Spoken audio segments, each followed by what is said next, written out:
Heads turn toward me, but I don't make eye contact, avoiding the stares, the inscrutable nods. A burly fisherman is perched on a stool, facing toward the door as if the pub is his audience.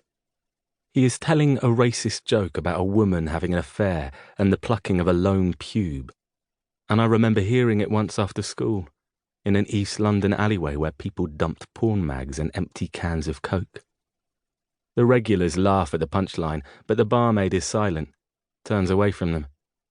On the wall behind her there are pin-ups of topless models and framed newspapers from the day after 9/11. £4.10, darling, the barmaid says, putting the beer down. My hands are shaking and I fumble around in my wallet, spilling my change out onto the bar.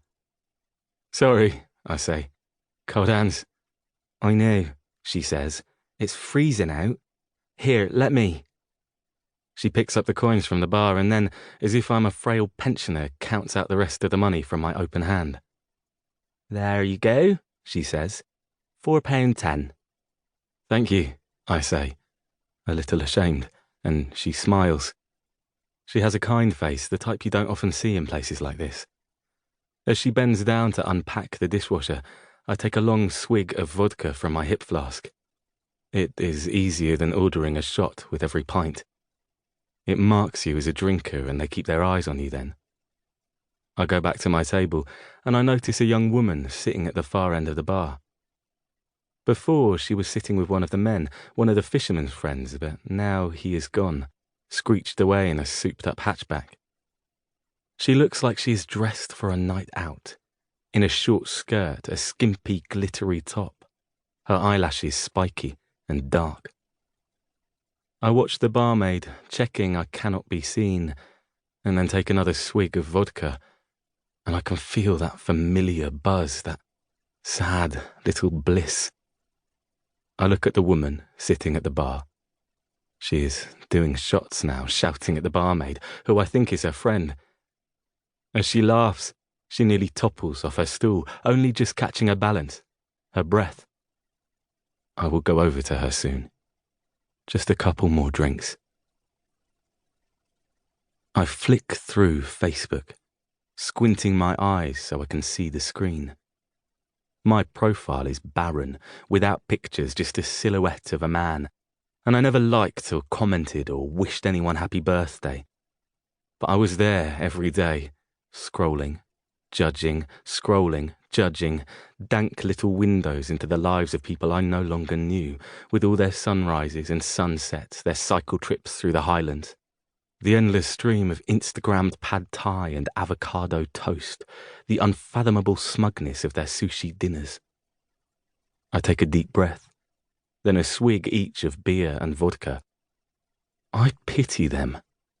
All those tragedy whores with their tricolours and rainbows, changing their profile pics to whatever we are supposed to care about that day.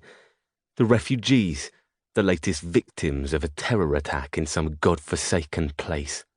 All their hashtags and heartfelt posts about giving, because they once helped build a school in Africa on their gap year and kissed a beggar's brown hand with their pearly white mouth.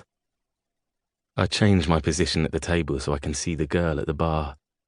She has ordered another drink and is laughing, almost cackling, as she watches a video on her phone, pointing at it, trying to get the barmaid's attention. I go back to my phone. Sometimes I force myself to look at the photos of other people's children. It is, I suppose, like the urge to pick at a newly formed scab, not letting up until there is a metallic blush of blood. The stomach punches of new arrivals, gapped-toothed kids starting school with their satchels and oversized blazers, and then their beach holidays with their sandcastles and moats and ice creams dropped in the sand, big shoes and little shoes lined up on the mat. And then the mothers, oh, those Facebook mothers, the way they talked.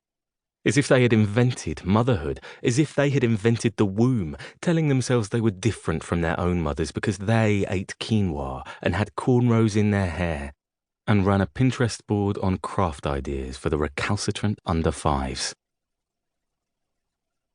I walk back to the bar and stand close to the drunk woman.